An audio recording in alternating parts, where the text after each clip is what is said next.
Hello जी, मैं मानसी हूँ आपके साथ ऑन एबीपी लाइव पॉडकास्ट। यह है वोटकास्ट। एबीपी लाइव की ये खास पेशकश है जहाँ हर हफ्ते यहाँ पर हम मुलाकात करते हैं और बात करते हैं इस हफ्ते जो छाई रही पॉलिटिकल अपडेट्स उनके बारे में। It's a recap of weekly political news to update you आखिर क्या कुछ घटा है हमारी इंडियन पॉलिटिक्स में। सबसे पहली अपडेट जिसके बारे में बात करेंगे वो है दिल्ली मोहल्ला क्लिनिक्स में हो रहे घोटाले से जुड़ी खबर। The Home Ministry has ordered the Central Bureau of Investigation, that is CBI, to look into alleged corruption in supply of substandard medicines and fake tests done in various government hospitals and mohalla clinics. Delhi's मोहल्ला clinics ये flagship health care projects हैं आम आदमी party के। ऐसा कहा जा रहा है कि Delhi lieutenant governor had asked the CBI to investigate corruption allegations in diagnostic test done at Aam Aadmi मोहल्ला क्लिनिक्स। चलिए दूसरी अपडेट की बात करते हैं जो कि सीएम केजरीवाल से ही जुड़ी है। Delhi CM Arvind Kejriwal versus ED की खबर। इस हफ्ते दिल्ली सीएम केजरीवाल फिर चर्चा में छाए रहे और वो इसलिए क्योंकि दिल्ली के सीएम अरविंद केजरीवाल शराब घोटाले के इस मामले में ईडी के भेजे तीसरे समन पर भी पेश नहीं हुए और उन्होंने एक रिटन लेटर भेजकर नोटिस को इलीगल अवैध बताया। इसके बाद उन्हीं की पार्टी के मंत्री आतिशी, सौरभ भारद्वाज और राज्यसभा सांसद संदीप पाठक ने सोशल मीडिया एक्स पर यह दावा किया कि 4 जनवरी को सीएम केजरीवाल को सुबह अरेस्ट किया जा सकता है। फिलहाल ऐसा कुछ भी हुआ नहीं, आपको बता दें, और ईडी ने भी इसे सिर्फ अफवाह ही बताया। फिलहाल ईडी दिल्ली के मुख्यमंत्री अरविंद केजरीवाल को चौथा समन जारी कर सकती है। अरविंद केजरीवाल ने कहा कि बीजेपी का मकसद जांच पूछताछ करना नहीं, मुझे लोकसभा चुनाव में प्रचार करने से रोकना है।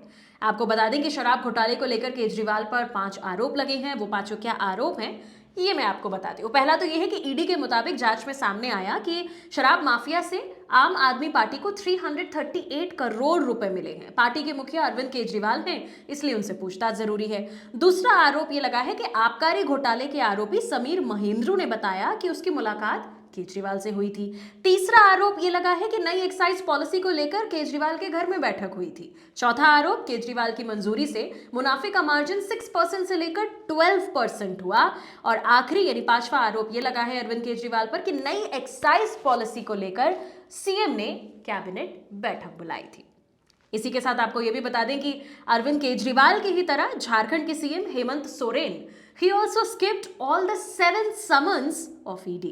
झारखंड चीफ मिनिस्टर हेमंत सोरेन भी ईडी के ही निशाने पर हैं। Some of them include a land scam case and a corruption case involving an office of profit case.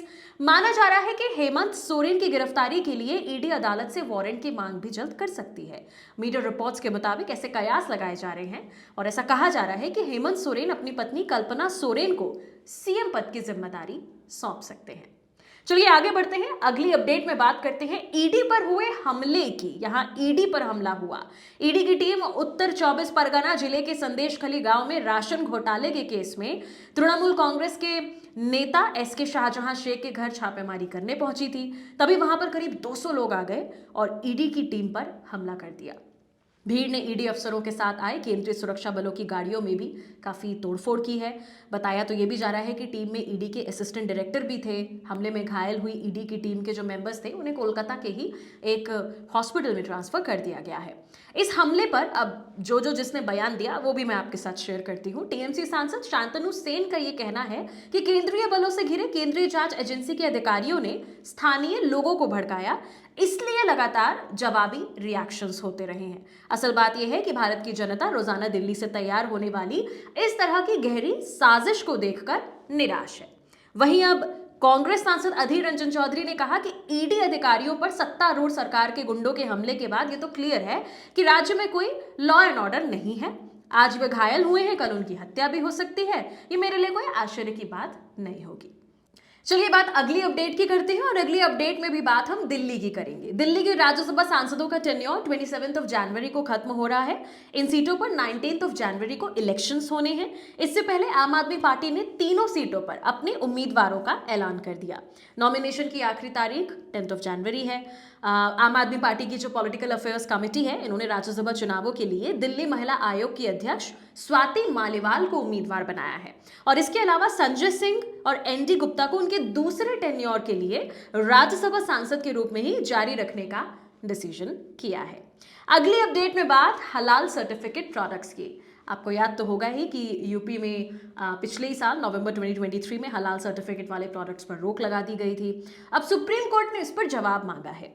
Chennai के हलाल इंडिया प्राइवेट लिमिटेड ने यूपी सरकार और एफएसएसएआई के फैसले को गलत बताते हुए याचिका दाखिल की। याचिकाकर्ता ने दलील दी कि इस फैसले का पूरे देश पर असर होगा, इसलिए सुनवाई सुप्रीम कोर्ट में होनी चाहिए। और सुप्रीम कोर्ट ने यूपी सरकार को नोटिस जारी किया। आखिर क्यों रोक लगाई, आप ये बताएं। इस हफ्ते पीएम मोदी जी भी छाए रहे हैं काफी ट्विटर पर लक्षद्वीप की फोटोग्राफ्स को पोस्ट करते हुए। और आज की आखिरी पॉलिटिकल अपडेट में हम बात करेंगे पीएम मोदी के साउथ के दौरे की। इस हफ्ते पीएम मोदी जी ट्विटर पर अपनी लक्षद्वीप की काफी सुंदर फोटोज के लिए छाए रहे। पीएम नरेंद्र मोदी जी ने अपने सोशल मीडिया हैंडल से लक्षद्वीप दौरे की काफी इंटरेस्टिंग, काफी दिलचस्प फोटोग्राफ्स शेयर की।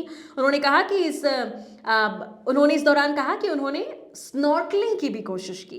Prime minister Narendra Modi inaugurated and laid the foundation of various projects worth rupees 1,150 crores in Lakshadweep. He in fact tweeted, "For those who wish to embrace the adventure in them, Lakshadweep has to be on your list." तो आज के political recap में इतना ही। अगले हफ्ते आपसे फिर से मुलाकात करेंगे कुछ नई पॉलिटिकल अपडेट के साथ, only on ABP live podcast. मैं मानसी हूँ आपके साथ।